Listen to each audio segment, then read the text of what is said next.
Hello, everyone, and welcome to episode 259 of the Canadian Football Countdown, a proud member of the Canadian Football Podcast Network and the Alternative Football Network. Ryan, Adam, and Trey here with you this evening for our Week 7 CFL preview. No football on Thursday night tonight, but we got you covered as we do a rare Thursday episode here in preparation for two games on Friday, one on Saturday, one on Sunday. It's another fun week of CFL football ahead, and we are live here to talk through it all. Tonight, we'll talk through the major storylines, the fantasy players to watch, your betting picks for each of the games. We'll also take your comments and questions in our live chat throughout the night on apparently all of our platforms except X, because good old Elon has now said if you don't have a premium account, you cannot do a live stream on X. I just learned when we went live, so hopefully the folks that normally tune in over there are able to find us over here somewhere. That's fun. Anyways, Ryan, Adam, Trey here with you this evening. First, let's bring in the man who is equally as successful as a coin he flips every week, but also another year older, another year wiser. Maybe this is the week he goes on a tear. It's the great Adam Stewart, the birthday boy. Happy birthday, Adam. Well, thank you very much. And another year wiser I don't know about. Although I'm doing way better in fantasy this year, so maybe I am getting wiser. Who knows? Or I'm just listening to Ryan more and listening to Trey less. Who knows which one it is? Nevertheless, thank you very much for the birthday wishes, everybody that has. And another year older, another thing happening. And like tradition, I went out and tried to cut hay instead of doing anything else for my birthday. So, fun times. Trey, how you doing tonight? I think you're excited more, maybe not about my birthday, but about this day. Oh, man, 1 hour, 49 minutes, and 50 seconds is the PlayStation countdown to NCAA 25. I ain't no rich guy. I didn't buy the early access, so I'm waiting until tonight. But I'm doing pretty good, man. In fantasy last week, Adam, I took the exact thing you posted in our group chat, and that was my team last week. And I did some magic with that, did some damage, dodging some bullets, just like President Trump, waka waka, last weekend to fantasy there. So we're doing good. I've been sitting on that joke since Sunday. So the extra day off has been killing me there. But yeah, we're so getting banned off of Twitter and every other account, aren't we? Yeah, what are you doing, Elon? We're probably the number one CFL show on Twitter, man. Like, right now, he should be giving us that check mark for free, honestly. I'm not paying Elon the $8 for that. Heck no. Not gonna lie, I kind of went and looked over at the conference they're having right now. Hulk Hogan is bringing out Donald Trump. Oh, great. Interesting. Oh, man. But if you're trying to escape the world of politics, then you probably should right now. We're here to have some fun tonight talking Canadian football. That was great. Man, not too many of Trey's jokes get me like that. That one right away. The amount of times I've typed it into the Discord and I had to delete it because I wanted to save it. On fire to start the night here as we get ready to talk some CFL football. Take your comments and questions. All thanks to presenting sponsor Game Time TV. You can learn more at GameTimeTV.ca or Facebook.com/GameTimeTVMB.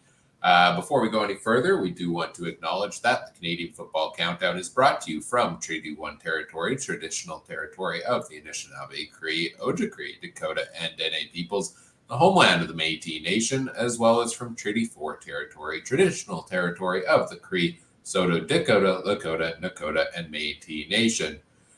If you're looking for additional content as well beyond what we talk about here on the show, check out the aforementioned Discord community. The link is in the episode description. It's free to join us over there if you haven't already, and highly recommend you do, because there's a lot of fun stuff going on in there every week. This week was a lively chat due to some news out of the first game that we're going to be talking about shortly. We've got live game chats, CFL fantasy talk, betting talk, farming picks, UFC talk, all that fun stuff going on in the Discord. You name it, we probably have a channel for it. And if you don't, maybe we can create one.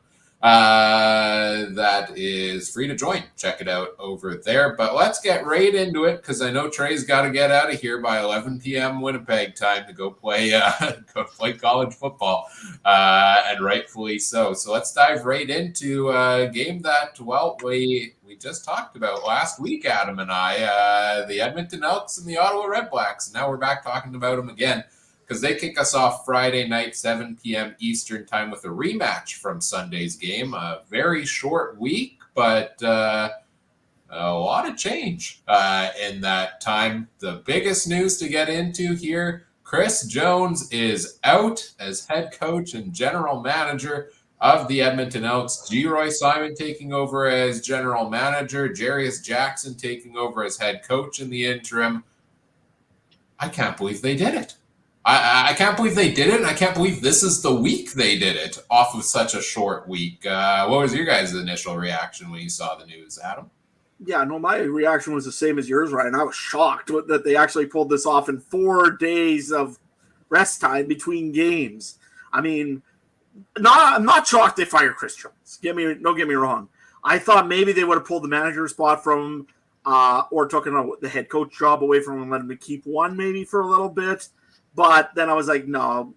When you have a record of 8-33, and you're supposed to be the messiah of coaching, essentially in the CFL or whatever he is. I mean, he was successful in Saskatchewan. He was successful in Toronto. He was successful in Edmonton. Won a Grey Cup in Edmonton, and he's supposed to be the greatest coach around. And 8-33, you got to do something. You had to make some changes. It was signed off not only by the current president of the Edmonton Elks, which I believe is Rick LaFleur, something like Polisher? that.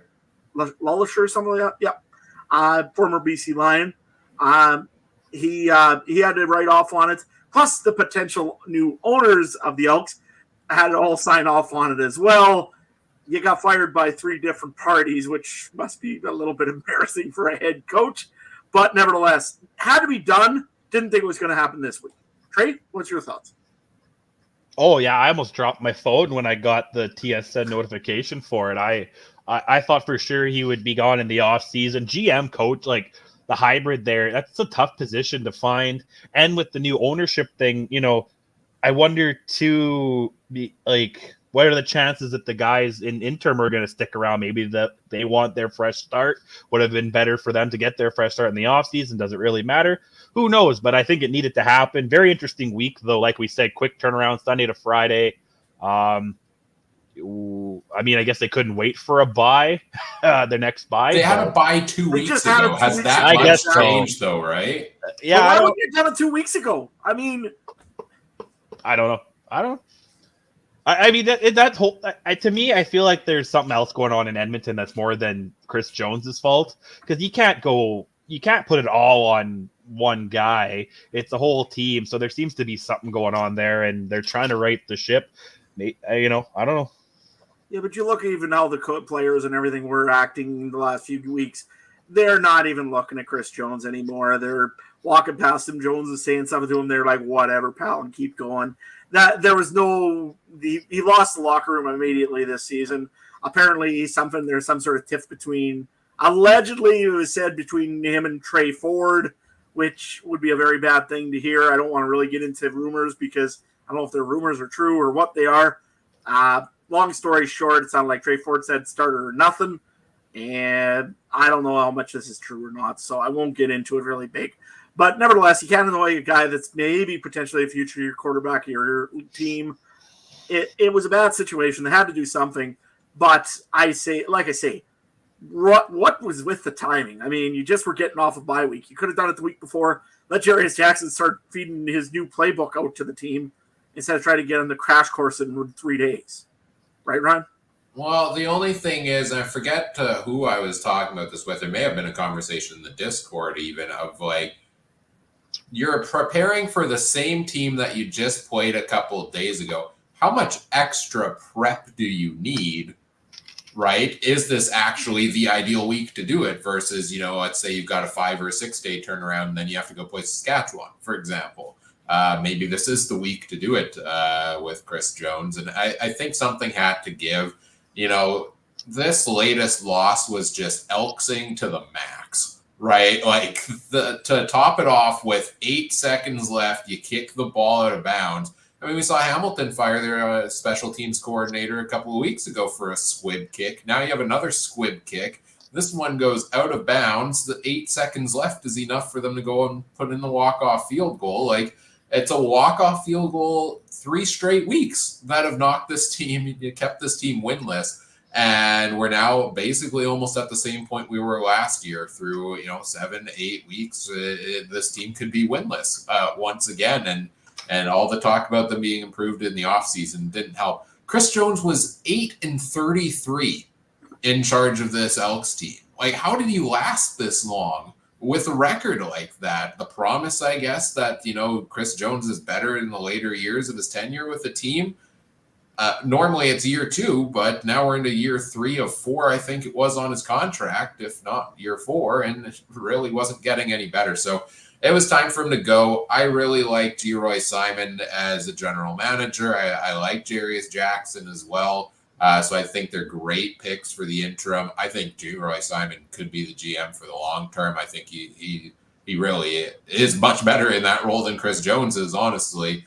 So I think the Elks are better off going forward. But if anybody's putting the blame on guys like McLeod, Bethel, Thompson for this, how do you win a game when you can throw 300 yards a game, you can put 30 points on the board. If your defense can't get the slightest little stop, you're not going to win football games. You're really not.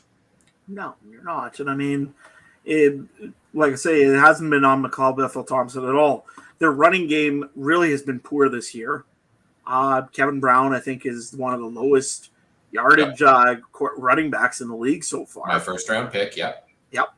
Very good pick. Anyways, you know what? They have a great receiving core. They've clearly made it obvious that they want to throw the ball. Teams are keying on it. And, I mean, they know that they're not really running the ball much. So until some of that changes, the defense has been poor. The offensive line has still not really done anything, especially when you look at that run game. There's some changes that need to happen in Edmonton. I don't know if they'll happen this year right now. But, yeah. Is this enough, though, to make the change, though, Trey, by making a coaching change at this time, playing the same team? Is this enough to put Edmonton over the hump against Ottawa, at least?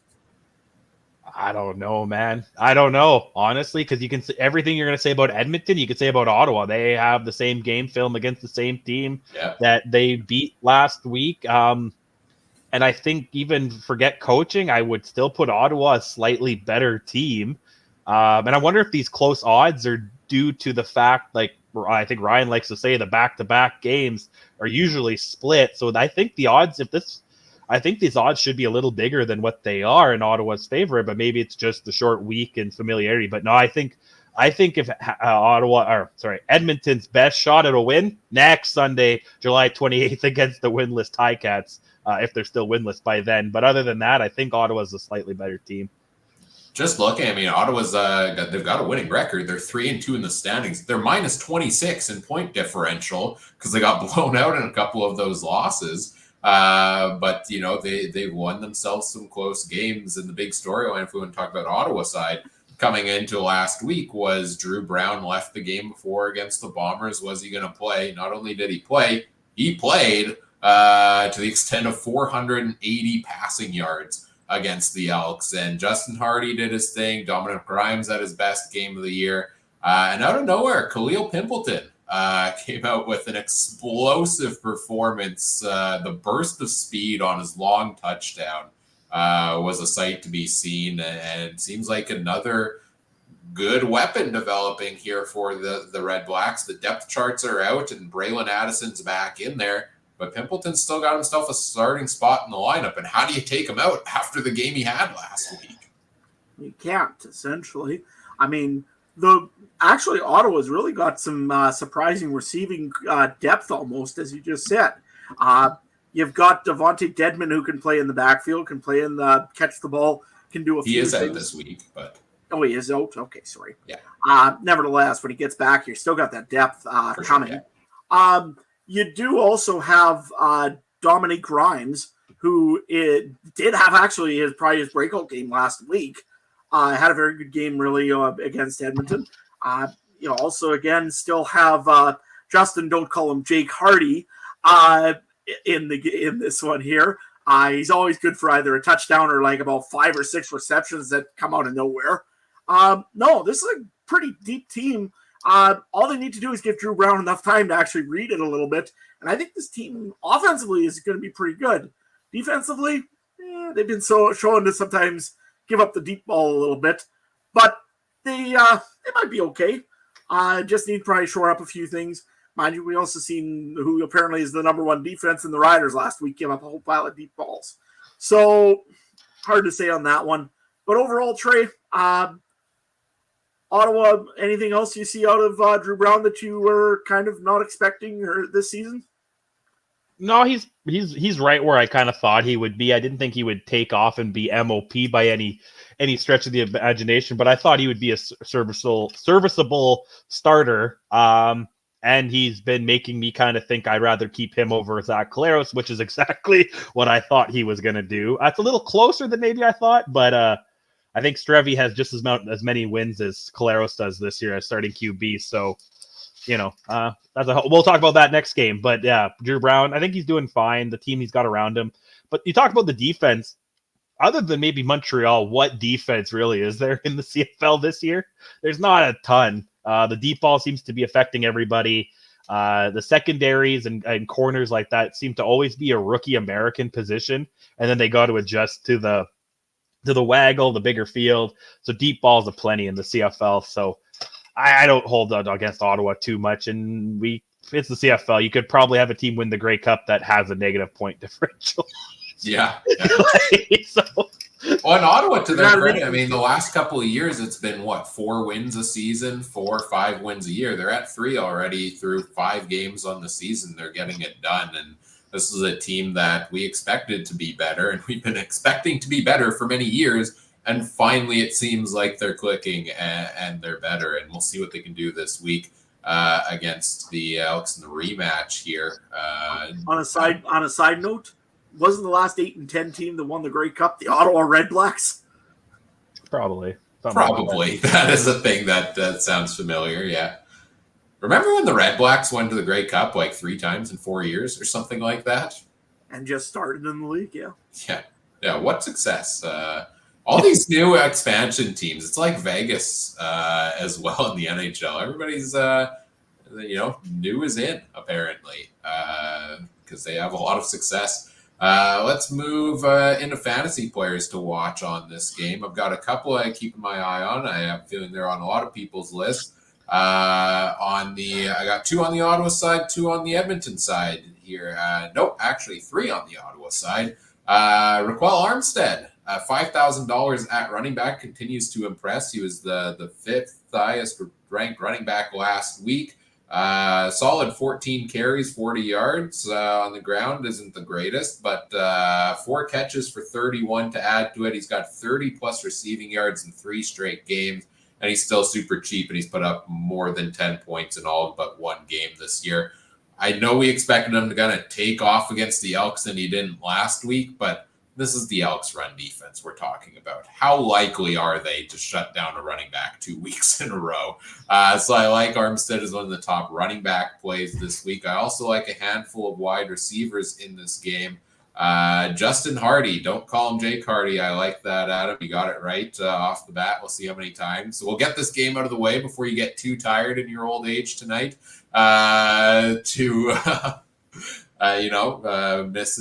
miss his name later on, but Justin Hardy, 4 or 3 of his 5 games so far this year, he's put up over 100 yards. 3 of his 5 games, he's put up a touchdown on the board so far this year. He has been a top 5 wide receiver in 4 of 5 games this season. It's really hard to ignore what Justin Hardy has produced so far this year. He's a little more expensive now at $11,200, but I think he's a great play. He gets a ton of targets, 8 plus targets in 4 of his 5 games as well. And then there's a cheap value play over on the Ottawa side, and that's Khalil Pimpleton. And I think this is a guy so many people are going to try to throw in their lineup this week to save some money.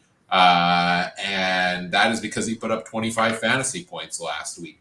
I'm not as high on him as a lot of people are because he put up that 153 yards and a touchdown on 4 catches on 5 targets. And to me, target share is more sustainable than big plays. And that could easily get spread around or shut down this time around. So I'm a little iffy on him, but I think, 1 or 2 big plays, you're going to get the value that you need out of a guy like Pimpleton. And then the last one in this game that I actually do like is over on the Edmonton side.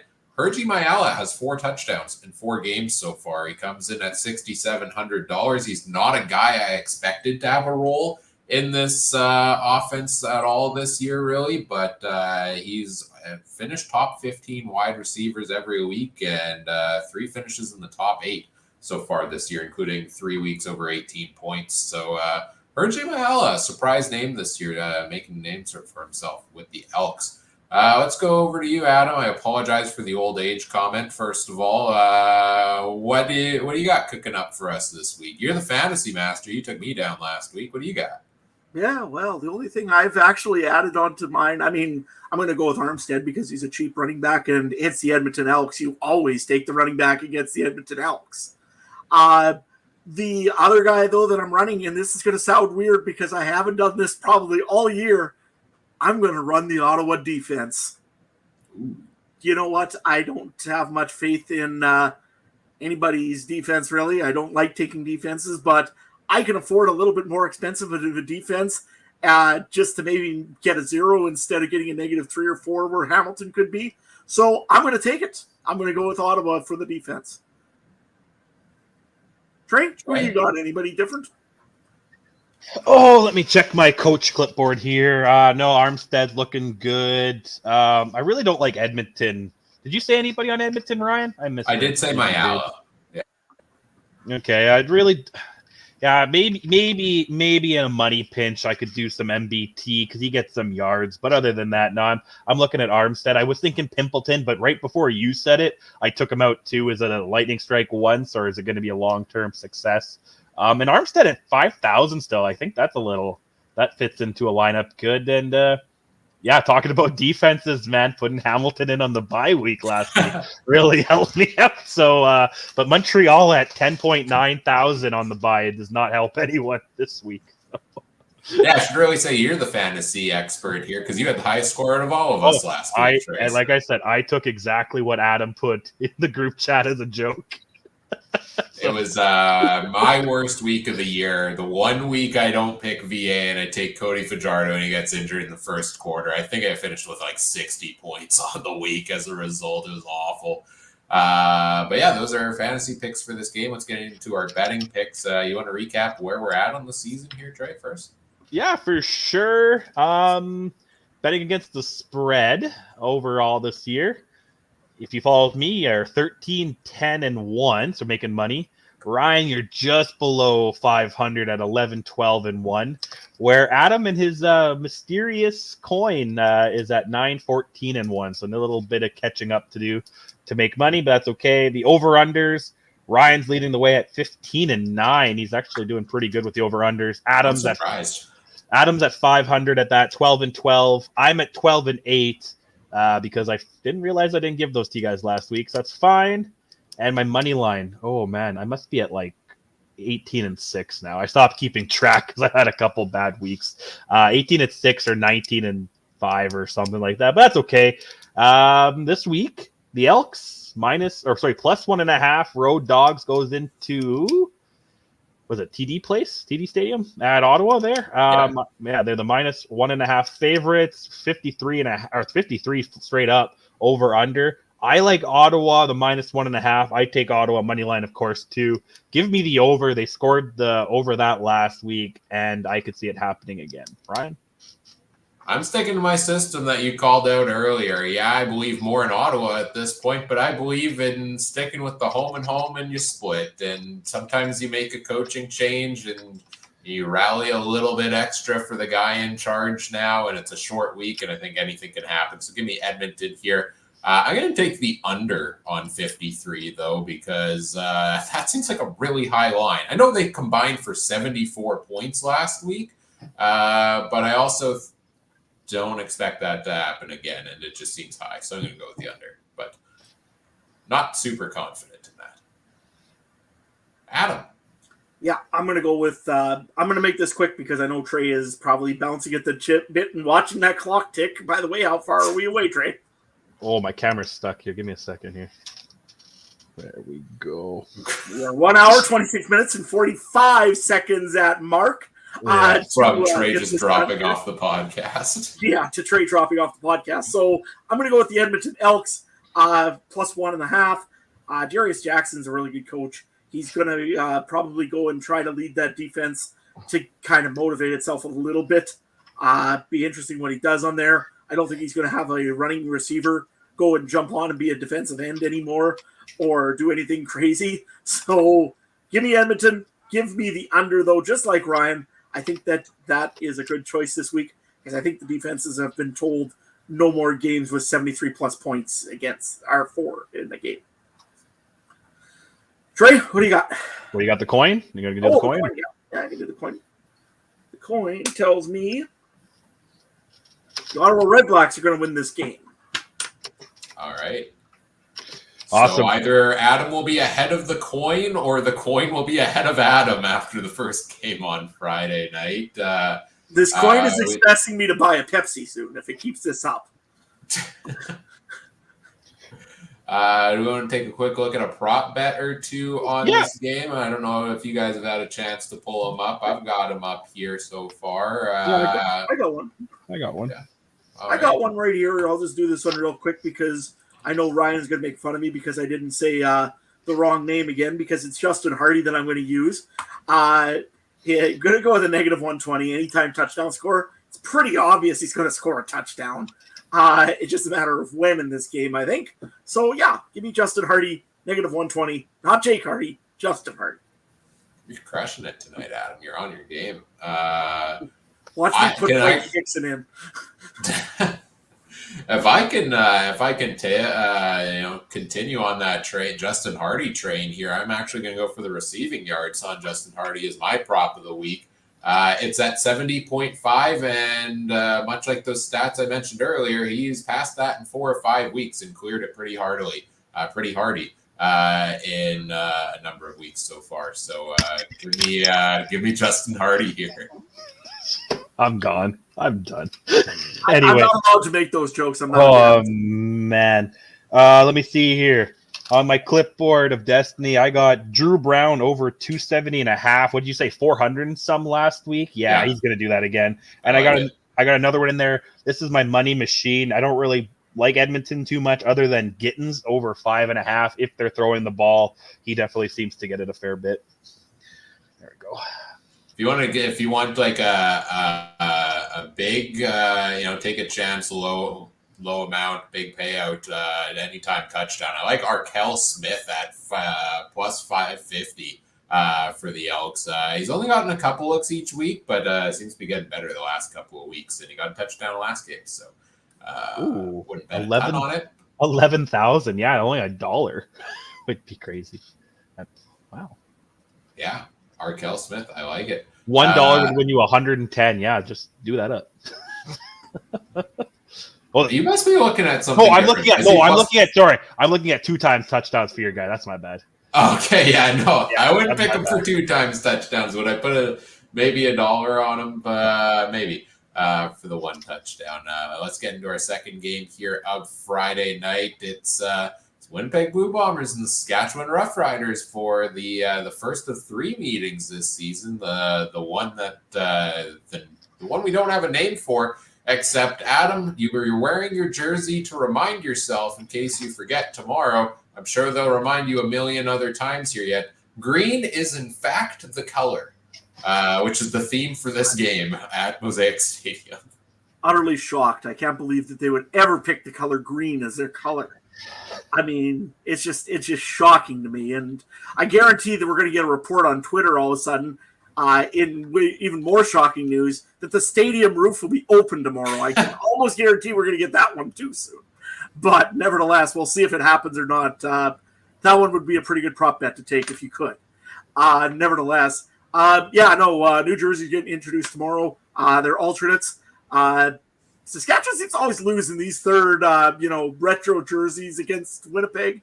We don't seem to have much luck in them against the Bombers, so they're bringing We out don't the. have much luck of anything at New Mosaic Stadium against the Bombers. There's Craig Dickinson. Come on, give us some credit. Anyways, you know what? We've got new jerseys coming. They're Obsidian jerseys. They look really cool. You've seen me wearing it a few times here on this show. I don't know why I didn't wear it tonight. I just picked a jersey. But nevertheless, new jerseys tomorrow night. Coach Corey Chamberlain has been screaming. Corey Chamberlain? What am I?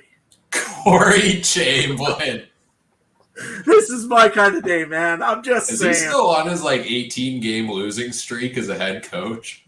No, I think he's off that now. But didn't he just win a trophy in the AFL or XFL or whatever they call that thing now?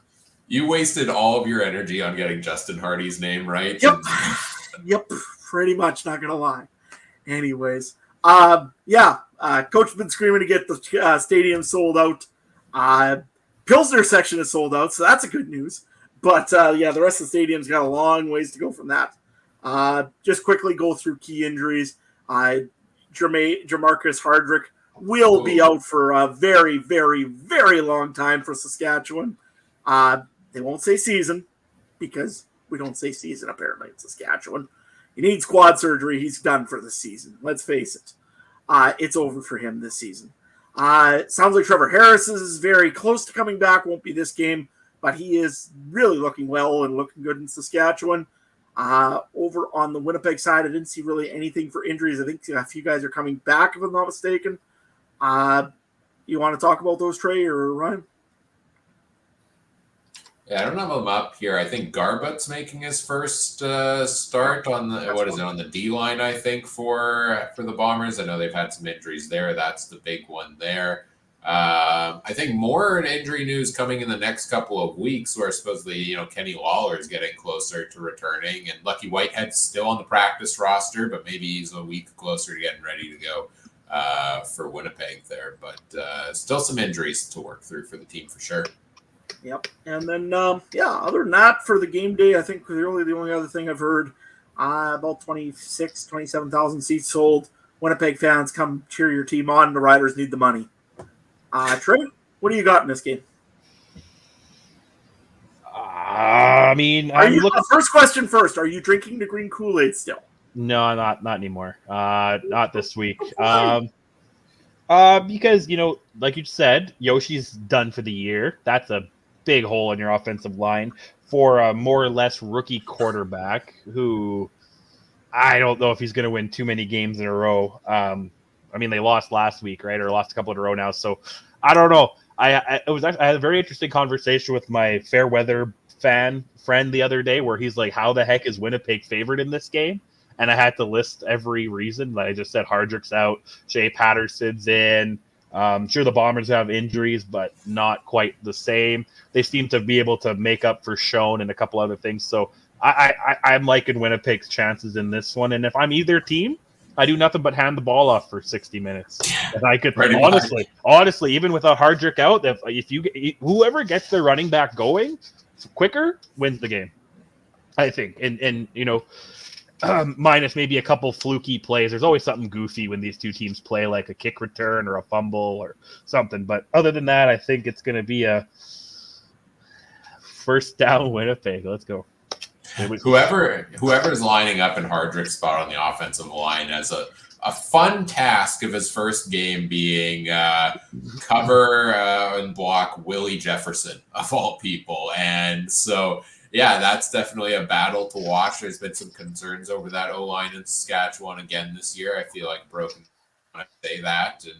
And they brought some pieces in. Unfortunately, those guys have gone down due to injury. Hardrick's obviously the biggest one there. And how do you stop a guy like Jefferson, who, to be fair, has had a slower start to the year? I think he's come on strong the last couple of games. But it's going to be that battle in the trenches. Can you throw Patterson off his game? Can the Riders throw Zach Collaros off his game and shut down Brady Oliveira? Because I think he shut down Oliveira where you have a decent chance at really shutting down this Bombers offense. So The big question for me is kind of these defensive battles. We've talked a lot about how good the Riders' defense is, and then it got torn to shreds by BC last week, which is everybody's been torn to shreds by the BC Lions, so it's not like that's all doom and gloom for them.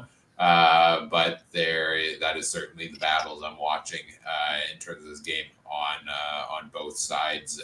And I see Kat mentioning in the chat here, Riders getting pick sixes. Yeah, they've gotten a lot of turnovers this year, and we know Zach Collaros loves to throw a pick six here and there. He depends. He likes to throw picks in the other team's end zone. It seems to be he's good for one of those a game. It's just a matter of can the defensive back run all the way down the field. Yeah, fair enough. One little stat, though, that I found really interesting. Teams rushing against the Winnipeg Blue Bombers. Winnipeg has given up on average 117.4 yards per game on rushing. So Winnipeg can't block the rush at all right now. Saskatchewan, 47.4, number one in the league against the rush. So if I'm Saskatchewan, you give AJ Ouellette the ball and you tell him, put it in your hands and run down the field as hard as you can and give him the hammer. Because it looks like Winnipeg you could run the ball on. But the problem is, right, as much as Winnipeg can't block the run, Saskatchewan can't block for the run. And so one of these things is going to have to give here this week because Ouellette's gotten a lot of carries, hasn't taken them very far. Not really, though. I mean, AJ Ouellette, his rushing attempts are the third lowest in the league at 94 attempts for rushing. Really? Yeah. And the other one is, I mean, their average rushing yard is only 70 a game, which is third lowest in the league for the Riders. And average gain on first down is only 5.6 yards. So the Riders are not a rushing team, which is strange, especially when all this big hype came in on AJ Ouellette. They've been burning teams in the back, in receptions, essentially, in this games. They unfortunately, though, they allow the least first downs. Or fortunately, I guess, for the Riders, they've been allowing the least amount of first downs. They don't get them. They get the least amount of first downs, though, and they've got the least amount of offense at 331 yards a game. So if Winnipeg can finally step up a little bit in their defense and hold the Riders back, the Riders have to run the ball, and Winnipeg's, I think they got to look in the air because that's what Saskatchewan got burned on last week. This might have to be the game for Ontario Wilson to come back out and really light it up. First of all, I don't know where you're getting your stats from here, but AJ Ouellette is tied for the league lead in carries with 79, according to the CFL website. So you might want to double check your sources there. Did you download last year's PDFs? I'm looking at 24 CFL statistics in team rankings. You'll get team rankings, looking at players. I'll send you the link to the player stats, the private chat here, just to help you out there a little bit. There you go, Adam. That's more accurate, hopefully. 79 carries for AJ Ouellette so far, 3.8 yards per carry, though. And that's the big concern, right? Is he getting the workload? He's just not doing a ton with it. So is this the matchup where he breaks out? Well, it will remain to be seen. You brought up Ontario Wilson. Let's move into the fantasy players to watch because that's, I think, a good spot to talk about him. What the heck was that performance last week from Wilson? What were the stats on that one? Where is it here? 16 targets, 13 catches, 201 yards, and 1 touchdown for the rookie wide receiver playing his 6th career game. It came out of nowhere. And the question is, how does he follow that up this week? He's $5,000 in fantasy this week. I think he's been getting better and better each of the past couple of weeks. Of the young receivers the Bombers have, he's my favorite by far, even before this game. But before this last game, his highest total on the year was 30 receiving yards. So this, much like Pimpleton, is a question of, is it a lightning strikes once, or is this more to come going forward? I like Wilson. I think it's a decent play at that price. Not my favorite kind of cheaper receiver price play of the week. We'll stay tuned for that later on, but I do have Wilson in consideration, as I think a lot of people will as well. And I didn't have him at first, but you guys convinced me on AJ Ouellette. Yeah, the yards per carry hasn't been there, but the workload is. The Bombers give up a ton to the run. He was the highest scoring running back last week, the second highest scoring running back 3 weeks ago. He's been putting up points through the air as well, and if he gets a couple touchdowns against the Bombers, I think there is room for him to put some points on the board at $11,000. Those are the two plays I'm looking at in this game. What do you guys got from this one? Let's go to you first, Trey. Yeah, I got Ouellette because I convinced you, and I got Ontario Wilson. And throw me Brady Oliveira in there. I think I would not be shocked if both running backs have over 150 and a touchdown or two each. So, and it'll be a nice game right down to the end. Adam, who do you got, buddy? Whoops, sorry. I have got the only guy I got is AJ Ouellette. I think the Riders need to start running him and letting him go and get 13, 14, 15 opportunities a game, maybe up to 20. I don't know, maybe up to 30. Let him just run the ball until he can't run no more, and then put in our backup fullback guy Ratchovitz and let him run some more. So I think that's how Saskatchewan's going to win this game. So if they don't, they lose. Anyways. Yeah, I like it. What do you guys think on Wilson? Because we talked about it with Pimpleton. Do you think he can follow up what he did last week, or is it a flash in the pan? On Ontario Wilson. I think it's a one-game thing. You know what? I hope it's more than a one-game thing. We need more receivers in the league that are really all-stars. But you know what? I think it's going to come back to reality. He's not going to have a game quite like he had last week. Is he going to have good yardage? Oh, probably. But I don't think he's going to have the week he had like last week. Trey? No, I agree, but I think if you're willing to risk one of the two, I wouldn't put both in your fantasy lineup, to be honest, but I think at 5,000, if you want to, like I said, spend a little bit extra on running backs like I am and a high-end quarterback, and you got to throw in Ontario Wilson in there or Pimpleton, it's a coin flip to me which one you would take. I will say one other player I had in consideration for this game, but I had to take him out, and I will steal a minute to go on a bit of a rant here, is Shea Patterson at $7,500 is an absolute steal for the price for a starting quarterback. But because of the stupid captain feature in CFL fantasy, which is the worst feature in fantasy, I don't think of a cheap quarterback as a viable play anymore. Vernon Adams Jr., spoiler alert, has been far and away, a leader in the clubhouse for fantasy football this week. And you make him your captain, you're getting 40-something points on the board. If you get a guy like Patterson who, he could deliver you full value by getting you 10, 15 points, probably not going to make him your captain. You're like 25 points behind the ball now of somebody who picked Vernon Adams, and you just got to hope that something else picks it up. It's kind of, made it where you cannot take the risk of these other quarterbacks. So I had a number of quarterbacks I planned to talk about here today. And frankly, there's only one option, and it has to be Vernon Adams. And I learned that the hard way last week.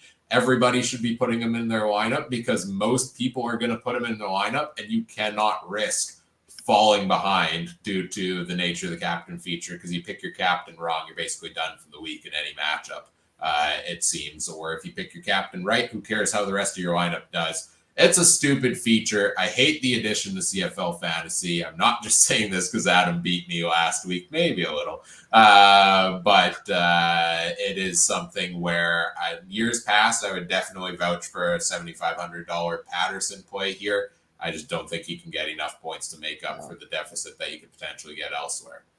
Especially on Philpott's bye week.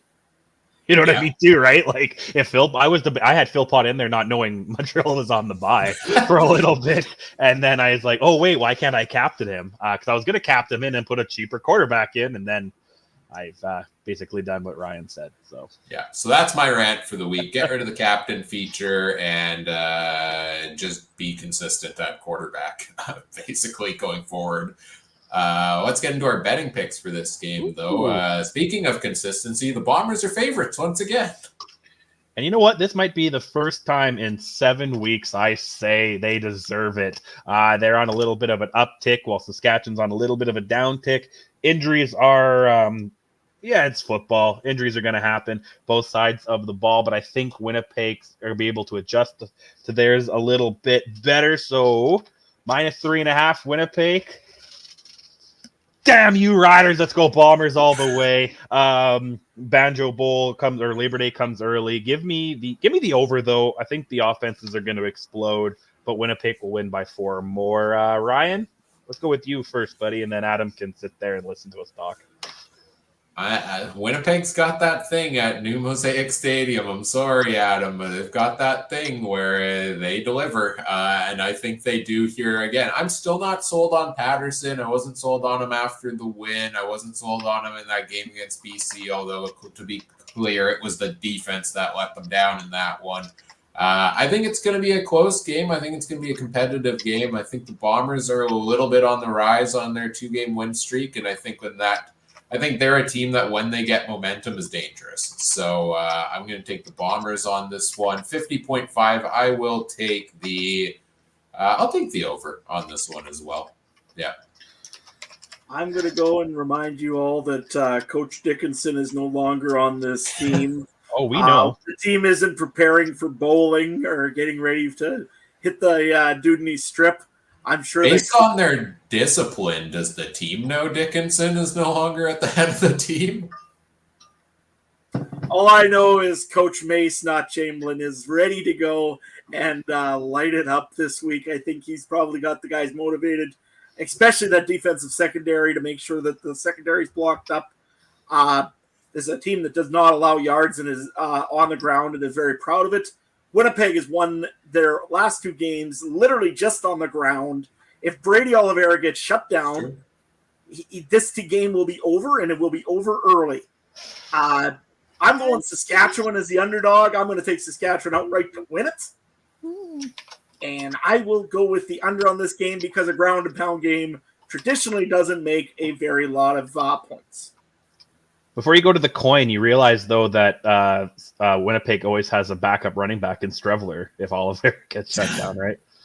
And you don't think for Saskatchewan wouldn't love to go and pound it back into Buffalo land? Is that just because of his fur coat? Like, I don't understand. Okay. That coat made of buffalo skin. That's why I keep laughing about it. Okay, well, I mean, you're just jealous because he actually looks good in one, Adam. But anyway, give me your coin here. You know my team for hockey is, what are they called again? Anyways, I'll give you the coin flip here. Yeah, you added the S. Isn't it the Buffaloes? It's the Elks all over again. Yeah, man. Well, there's no such thing. It's a herd of buffaloes, not a herd of buffalo. That's a herd of buffalo. It is, yeah. All right, what's the coin say? Man, that's the Saskatchewan education system, man. It's telling me that the Winnipeg Blue Bombers will win this game. I always love this coin. Smart this coin. This coin here is not right. It's going to be spent on a Coke if we win this game. Adam's going to be 2 games behind on the coin by Friday night. I love it.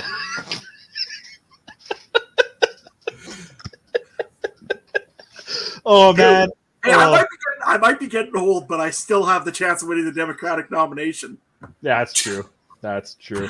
Didn't we tell you tonight was the roast of Adam Stewart? Oh, pretty much, it seems to be. Anyways. Man, I've been watching a lot of Kill Tony lately. I just discovered that podcast, if you've ever heard of it. So, Adam, get ready.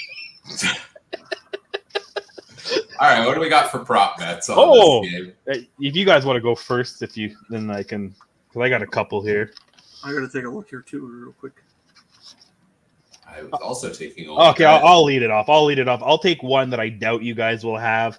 We were joking about it, but give me Strevy 2-time touchdowns, because hopefully the Bombers, when they get close to the red zone, they tell Zach quit throwing the frickin' ball. Strevy comes in for some of those gadget plays. So that's the one I got. I got a couple more if you guys don't have them. Yeah, I've got one here. I'm going to say AJ Ouellette on his rushing yards. Take the over. If they don't get the over, the Riders are in big trouble. So, yeah, that's 68.4 is the number. Get the over on that one. Yeah, that's the main one I was looking at as well. I'll give the over actually on Brady over rushing yards as well, because if there's a chance the Bombers get ahead in this game, like, yes, the Riders shut the run down, but I see a scenario where they give them, 20 carries in the game, and I think he can get enough to get it done there, and with the mix of Strebler in there as well. So I like the Ouellette one better, I'll say that, but in terms of giving a different one, Oliveira over 68.5, it's worked out pretty well the past couple of weeks. And then I just go, you got Oliveira, what I had, and also so Wolitarsky over 3.5 receptions. I think that's money every time. He's going to get the ball 4 or 5 times. You love your Wolitarsky props. I think you give out a Wally one every week. Honestly, he's the only guy that gets catches. Like, he always gets those big 2nd and 7 first downs, right? He's that guy right now because the Bombers don't have Lawler and Schoen, and you can't throw it to Wilson or Ontario Wilson every play. They sure did last week. They could try, but I think Wolitarsky, you're right. That's my goat. That him and Gittins are those two guys that just always seem to get those 2nd and medium first downs when you need them in midfield range. So, yeah. Ooh. I see. It's kind of weird that they don't have stats on the other running back for Winnipeg. You think they would leave Chris Strebler for some rushing plays? He didn't rush any last week, I don't think, if I remember correctly. Let's move on to our third game of the week here, which is the Toronto Argonauts facing the Hamilton Tiger Cats in a battle of Ontario here between these two bitter rivals. The Ticats coming off the bye. You might get points from their defense, or you might lose points from their defense this week. They're looking for their first win, much like the Elks still facing the Toronto Argonauts, who, safe to say, surprised us all last week with the way they decimated the Montreal Alouettes in that game. Not really, because you know what? Once Corey Fajardo went out, Toronto was favored in the head. They played well. Don't get me wrong, but did I say something really stupid? Good old Corey Fajardo. Cody Fajardo, I said. Oh, you did it. There's 2 microphones. Yeah, 2. Because he was totally going to say something about Corey Mace, I think, and then he went. I thought he was going to say Chamberlain again.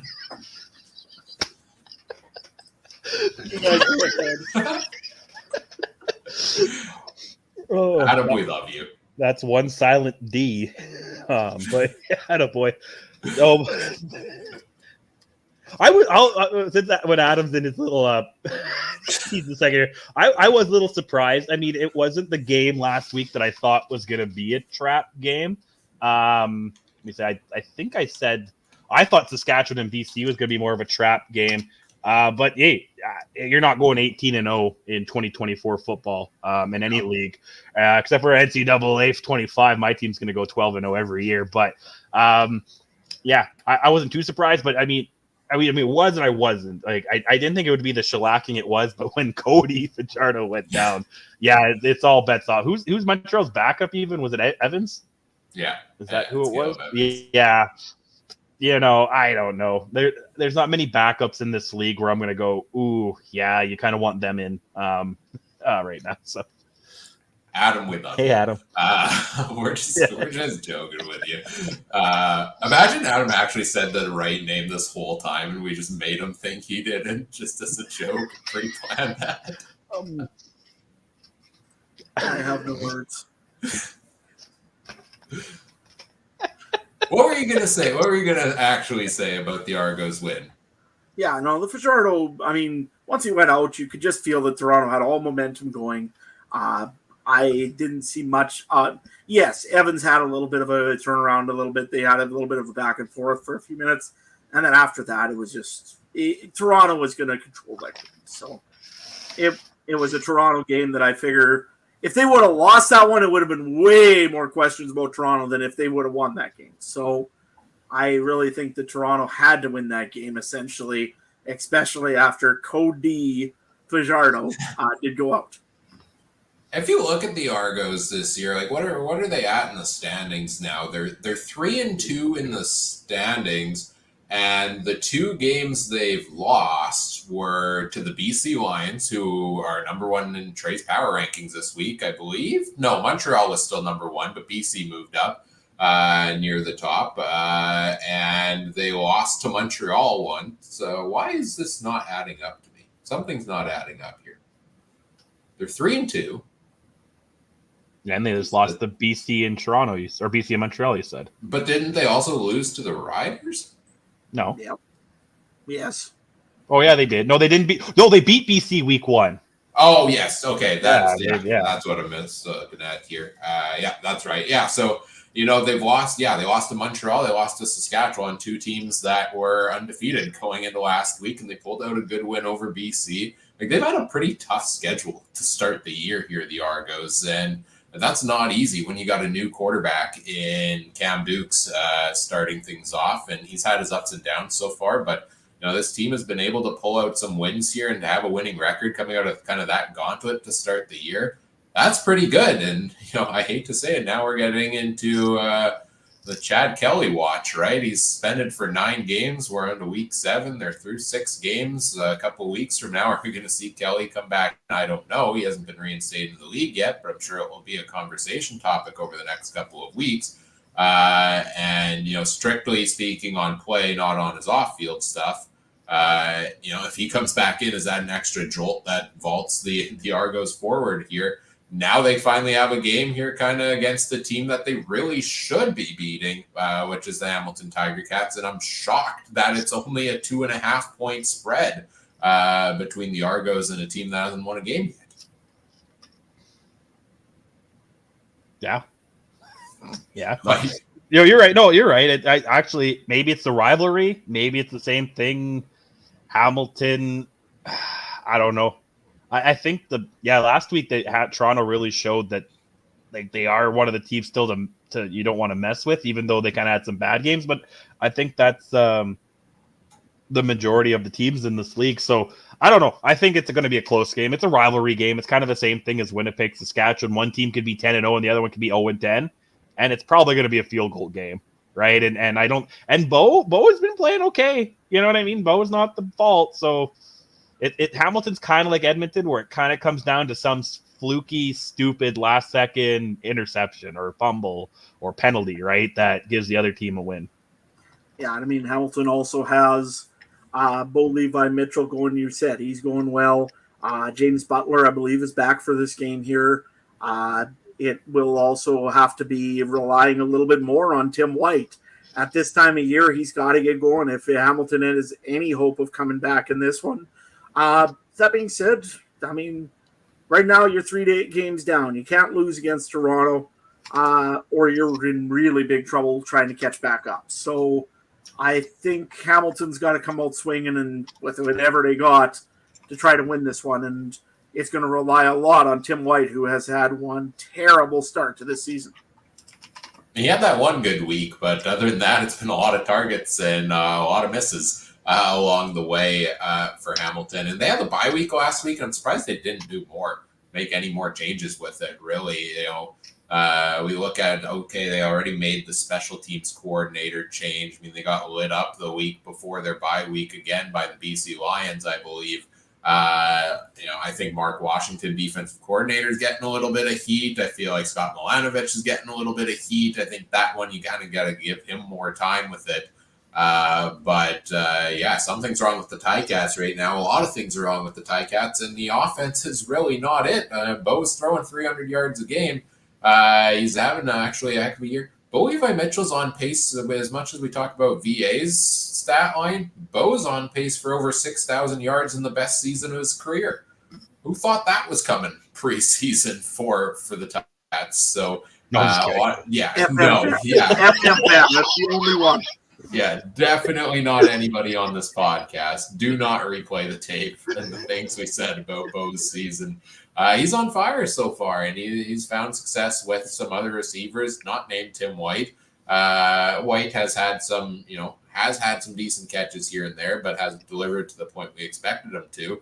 And it's really on the defense. And so now they face an Argos team where that clearly can just run all over every team. I mean, whether it's Kadeem Carey, whether it's Deonta McMahon, whether it's Daniel Adebaboye, whether it's Cam Dukes himself.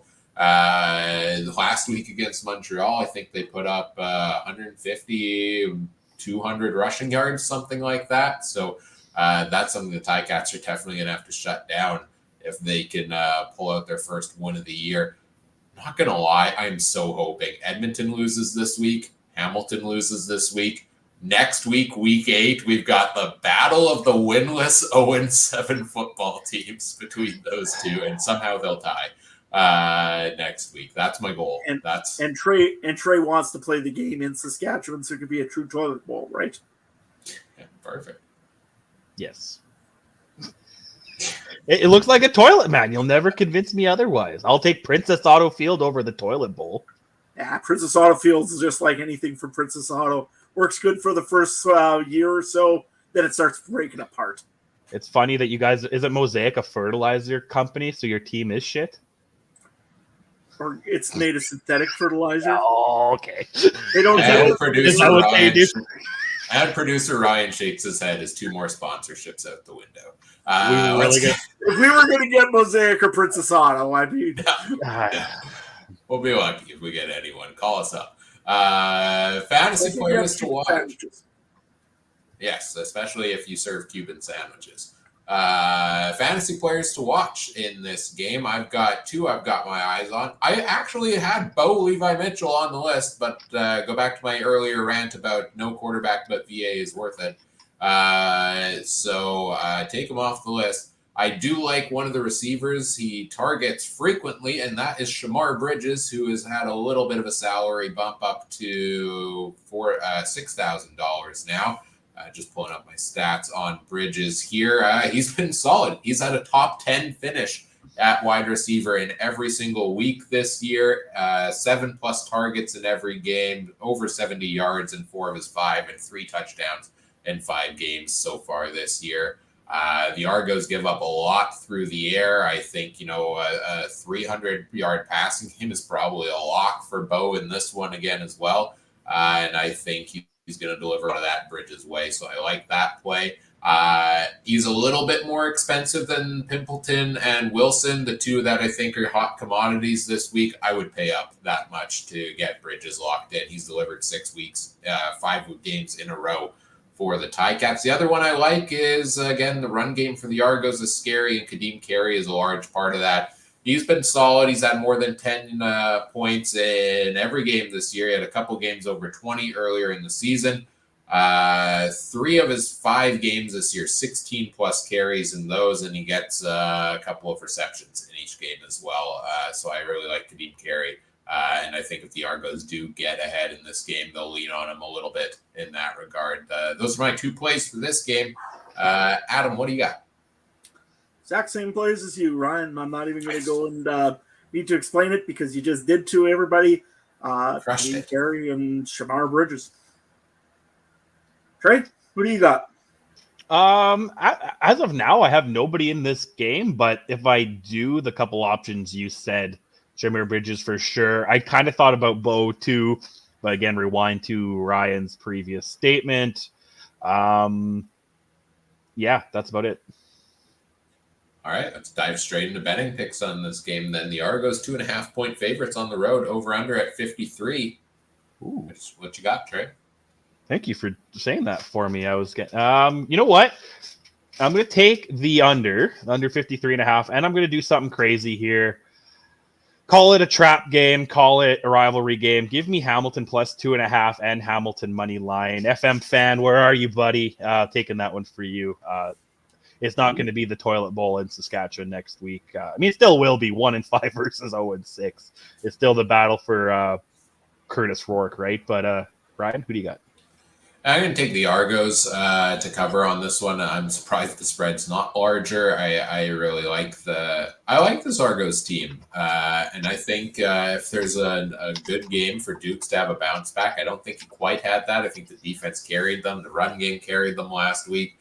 I think Dukes could have a good game against this Ticats defense. I'm also going to go over 53, which is scary because 53 is a big line. But again, the Argos give up a lot through the air. I think Bo's going to throw a couple of touchdowns maybe in garbage time here.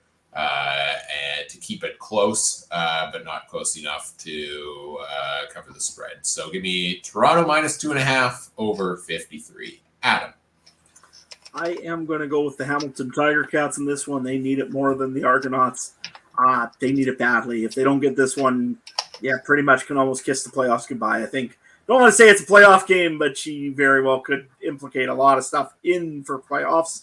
So give me the Tiger Cats. I'm going to take the under on this one. I think we're going to be a running game a little bit here. I think it's going to be the battle of Carey versus Butler.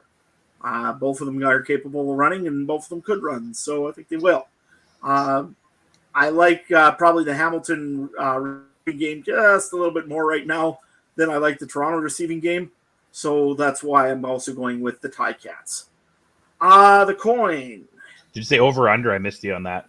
I said under on that. Under? Okay, sweet. And the coin? The coin. I say Toronto, isn't it? Nope, the Hamilton Tiger Cats. Okay. So, all right, I'm the one off this week then. Yeah. Oh, don't worry, I took 2 against the coin. And I got a quick prop bet here. While if you guys want to look up, I know this is a long shot, but the odds, the payouts made me want to take the chance. Tim White over 5.5 receptions. Let's see. This is his homecoming game here. Let's see. Let me pull up the Tim White stats for you because I don't think that's as bad of a play as you're talking about. I mean, he's had 3 of his 5 games have been 11 or more targets. He's had 8 catches in one game, 6 in another. He did have that one with 0, but he had 5 and 4. So he's been hovering around there. If the payout's good, I don't hate the play, especially against the Argos. Left slot back, Tim White against the Argos. That normally pays off pretty good. It's plus 102, which prop bets usually aren't over the pluses. A lot of them always are the minuses. So, I'll take the plus anytime I see that.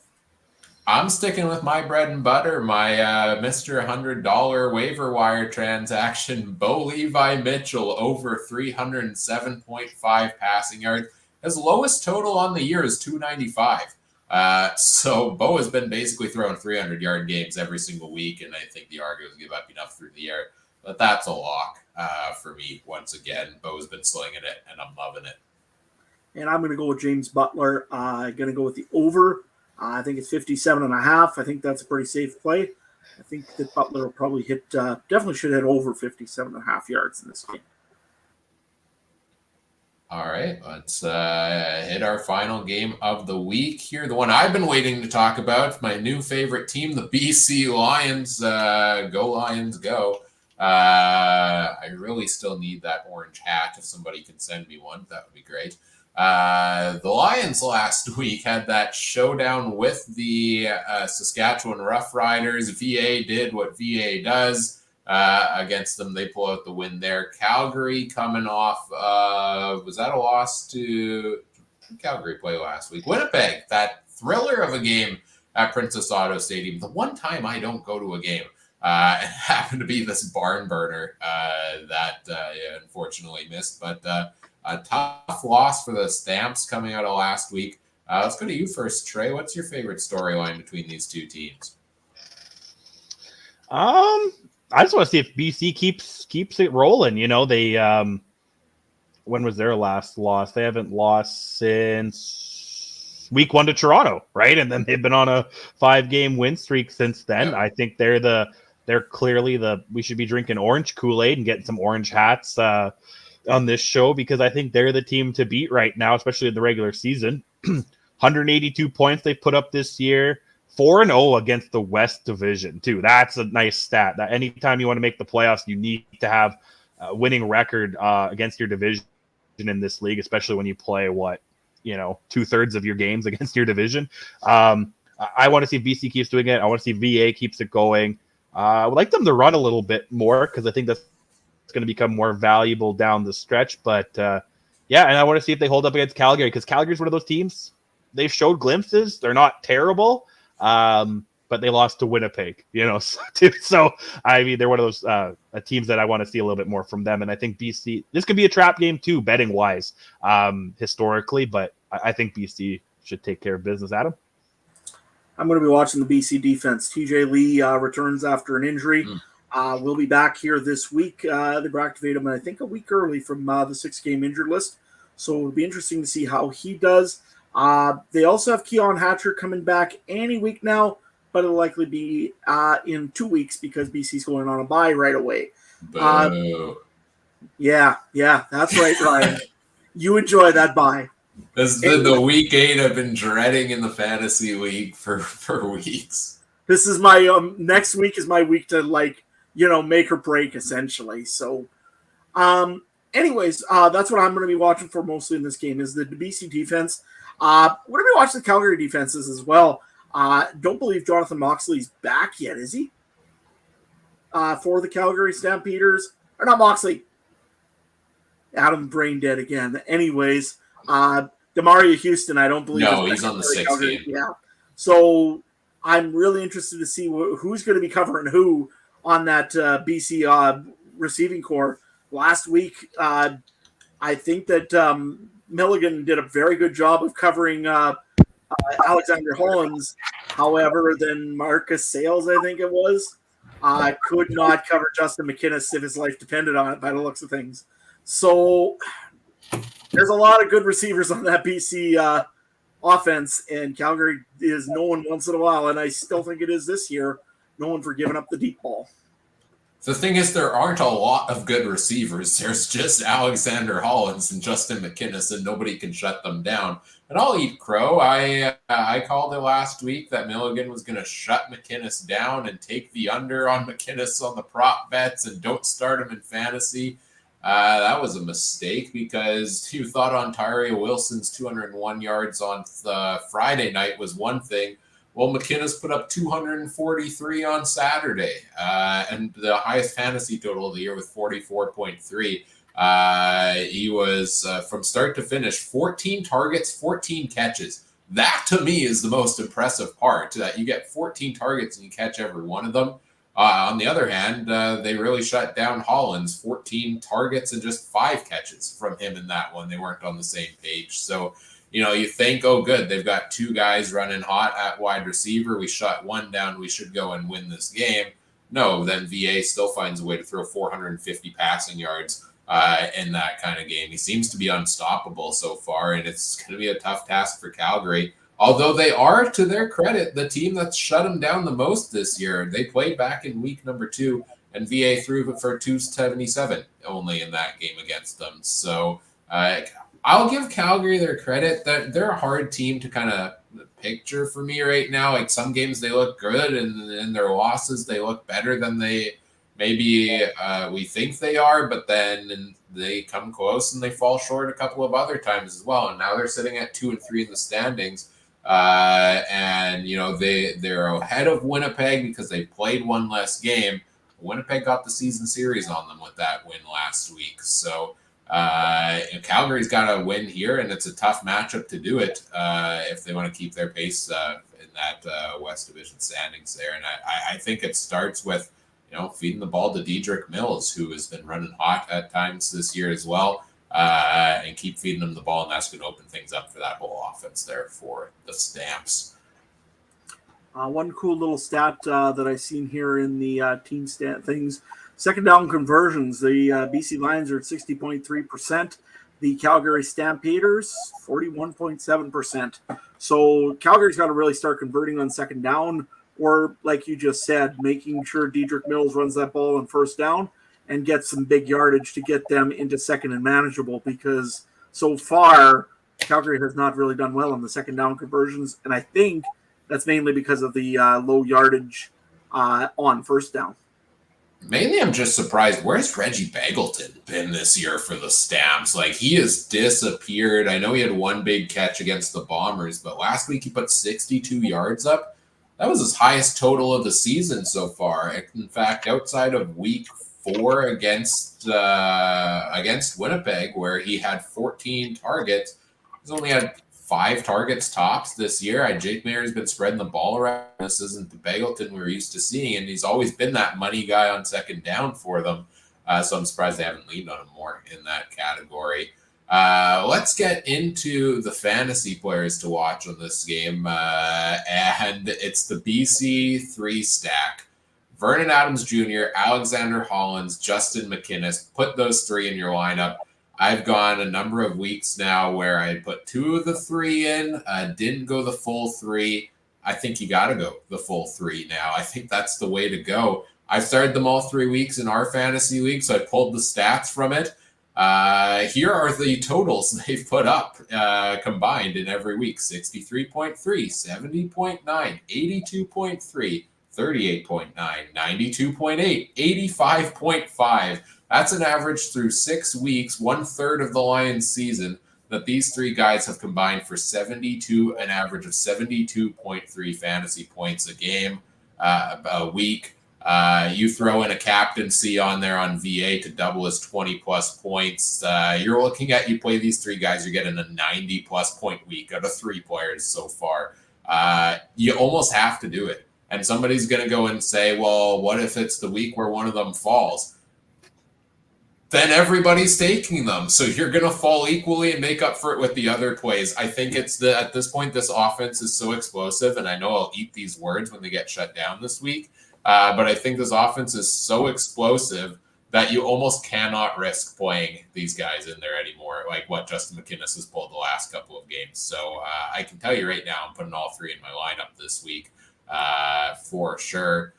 2 plays on Calgary's side, though, that interest me. One is Mills, as I talked about earlier. He's getting that workload. 16 carries, 15 carries in his last 2 games. He's at 11-plus in every game so far. He's getting a couple of catches a game, at least 2 catches a game, and big run for 131 last week for him. And week 2 against BC, he put up 99 yards through the air in that game on 6 catches as well. So I like Mills as a potential running back play. I think they have to feed him there. And I also would maybe consider Mark and Michelle, although I don't have a ton of wide receiver space left if I'm going with those 2 guys from BC. But once again, a solid week with a touchdown for him. Touchdowns in 3 of his last 4 games. 8+ targets in each of his last 3.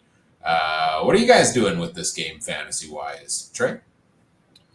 I'm only going with the 2 out of the 3 right now. I got VA and McInnes just because of some salary cap issues. But I do like the BC defense in this one. It is a little pricey, but the other 3 games kind of scare me just because they could be games that go wacky. I'm not sold on wanting to do anything in a rivalry game between Toronto and Hamilton or Saskatchewan and Winnipeg because that could be a disaster. And Edmonton and Ottawa too kind of scare me too. So I think BC's defense is my logical play. Other than VA as a captain is a given unless Philpott is in, and either McInnes or the other one. you said it like 1,000 times, and now my brain pulled an Adam. So Adam. I'm going to go Alexander Hollins. There we go. I'm going to probably go with the 3-pack like Ryan was saying. I mean, it's the safest play you could possibly do right now. There's no reason not to do it. I know last week I tried to be ballsy and pick up I said, I don't need McInnes. He's going to get burned by the Riders. Riders are going to make sure they shut down their own player. And so I'll go and play Walter Fletcher. No. That was a big mistake. Otherwise, I could have probably won fantasy last week. But nevertheless, didn't do it. So, I'm going to go with the 3-pack. Mark Michel's interesting, but I like that he gets a touchdown in the last 3 out of the last 4 games, but he really doesn't get a whole lot of big plays. No. He's a guy that gets an average of 7 yards a catch, which isn't very much. So you're gaining maybe a chance at touchdowns, but you're losing a chance on some big play that you would probably get with Reggie Bagleton, who hasn't really caught much of anything. So, I maybe would think about Michelle, but that was the only reason that I looked at that other stat. No, I'm going to go with the 3-pack and play it safe. Are we getting into betting? I think we're getting into betting time here. BC -4.5 going into McMahon Stadium. They're the +4.5, or Calgary's the +4.5 underdogs. 52.5 over under. I think I'm going to have to take BC -4.5 in this one. I think it should be their game. And I'll even take the over though, because again, 52. What's that? 30. 30-20 game, 32-22 kind of game. I could see it being that. So, yeah, 4.5 BC and the over. Ryan? Ditto. Let's just move on. Yeah, exact same things you said. I got to take BC, and I think they're going to put enough points on the board.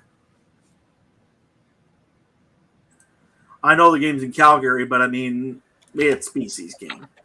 I can't see anything different either. Yeah, I'm going to take the exact same picks as you guys did. And the coin, let's see what it says. Oops. It is going with the BC Lions as well. Even the coin's not that silly. And then my props, I like VA over 2.5 passing touchdowns. Yeah. Is what I like in that one for sure. And then, what do you guys like, if anything? I'm looking at the BC receiving totals, like Holland's over 90.5, McInnes over 94.5. Once you start getting into those numbers, it's scary because that's a lot, right? But it's like, do I ever dare taking the under on that? Heck no. Do I dare taking the over on it? Yeah, I would consider it. I'd probably go Holland's over 90.5 more so. It's a couple less yards.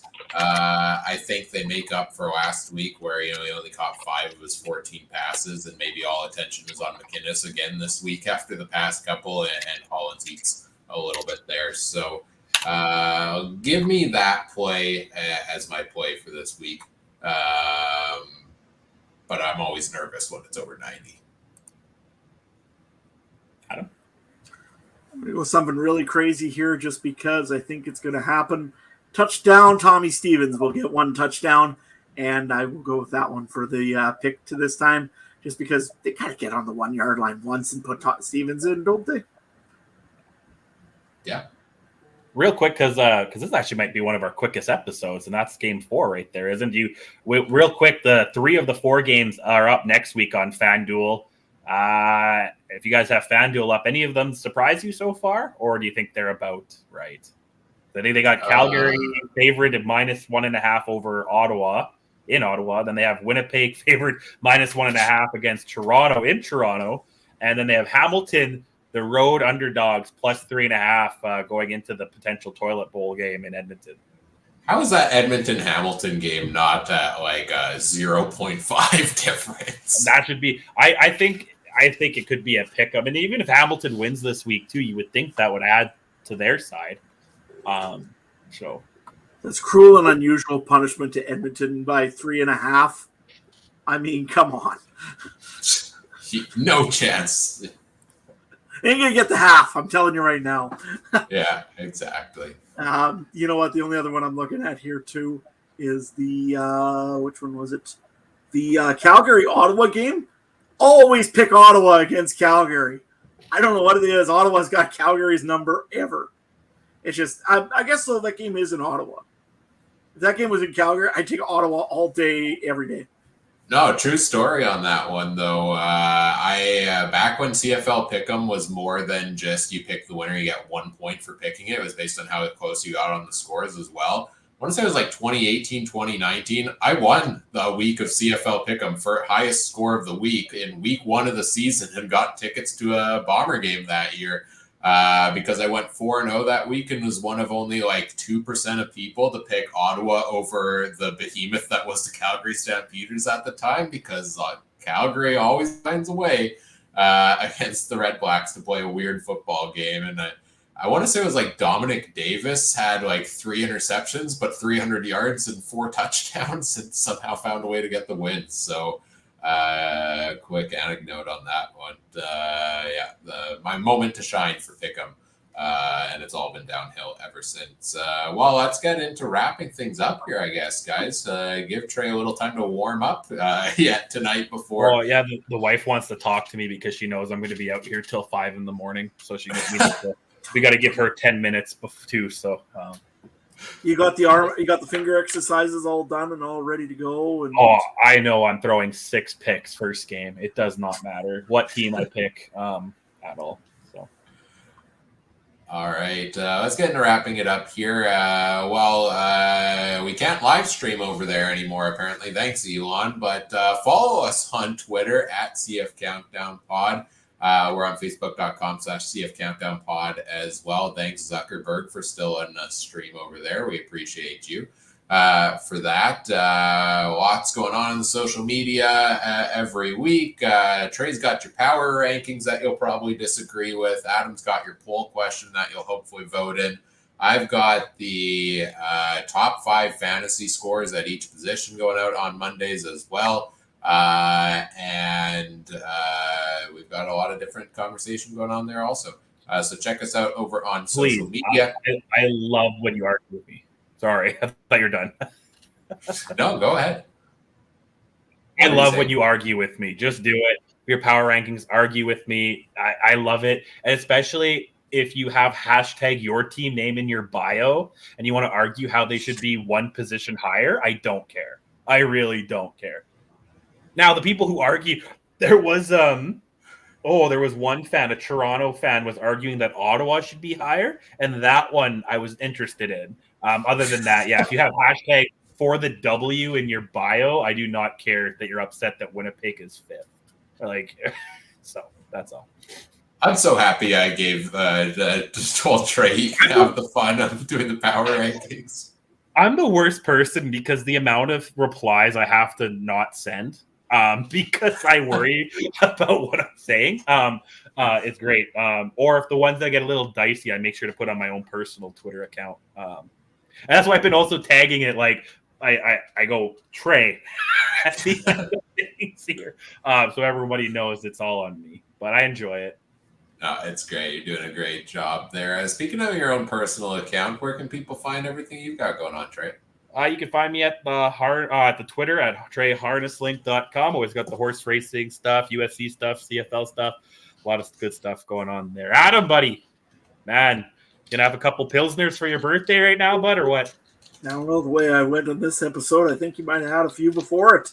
Anyways, you can get a hold of me at Adam Stewart 1. Usually see pictures of me sweating day balls in the tractor cutting hay right now because I know that's really enjoyable for everybody to see.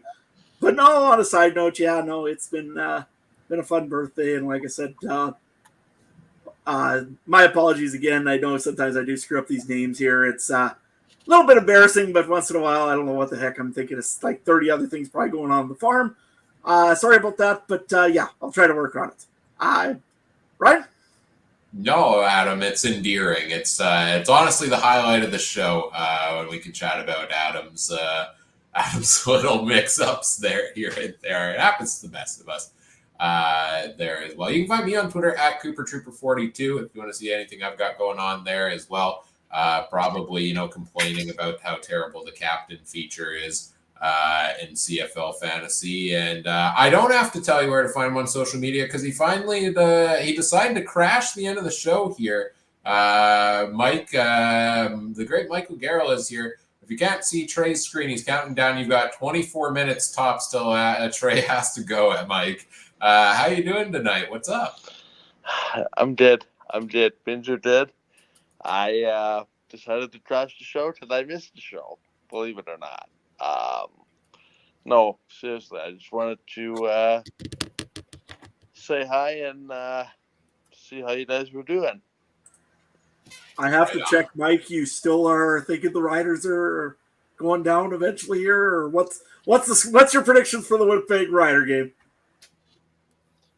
Pardon me, sorry? What's your thoughts on the Winnipeg Rider game for the weekend? Should be a very good game, I think. Seems to me that, Winnipeg has won 2 in a row. Riders lost their last game. It's 2 teams that I hesitate to say, going in the opposite direction because that wouldn't be fair, but I think it's a measuring stick for both teams. The Bombers want to, prove people wrong, but, their demise has been exaggerated from starting 0-4. And, I think there's another, show me game for Saskatchewan. They didn't face, I don't think, strong enough competition earlier on in the season. Granted, you play the schedule that's in front of you, but no, I think it'll be a good game. I think it'll be a close game, and I could see either team winning this game. Hence why I'm not going to make a prediction. All we know, The chat loves that, by the way. all we know, it's going to be a great game, and hopefully based on where I'm watching and what I'm watching, but I won't be watching the game live because that means my ball hockey team regrettably has been eliminated. So fingers crossed we're not watching the game tomorrow, but should be good nonetheless. Yeah, Mike's at the big leagues now, ball hockey coach. So we wish you the best in your championship run here, Mike, and good to have you pop in here. Can I tease what's coming? The thing you and I were talking about the other day, Mike. Is now a good time to tease that, or we gotta work out some stuff still? Well, absolutely. Might as well let the viewers in on part of the reason why I actually crossed this show tonight. Oh, cool. So we didn't coordinate anything about this. But last year, Mike and I tried to do in the Discord channel, we tried to do the drive home call-in show at the start of the week last year, recap of the week before. We're bringing it back in some capacity starting in the next couple of weeks. I've got some long commutes during my weeks, so look forward to on Mondays if you're in the Discord. We're still got to work out the exact time and maybe a little bit of technical details on it still. But over the next couple of weeks, look forward to Mike and I and these guys, if they're free and want to hop in at the time as well, are going to chat about the week that was in the CFL. And you can hop in there, ask us questions as well, and we'll try to get that posted to the channels afterwards also. So look for it. If you missed Mike on the podcast, we can't get him here to join us most Wednesday nights. We got him on a rare Thursday tonight, and we're bringing that back in the next week or two. So stay tuned. And that goes into my plug to check out the Discord community for access to all that. Did I do it right, Mike? I think I got it. I think I covered all the details. Stay tuned for more on those. Literally had no idea that Mike was crashing the show to talk about that tonight, so we wing it. Anything else we've got to talk about? We do need to mention, check out all the other great shows from around the Canadian Football Podcast Network at CF Pod Network on Twitter. Also, check out all the great shows from around the Alternative Football Network, which is at the official AFN on Twitter or alternativefootballnetwork.com.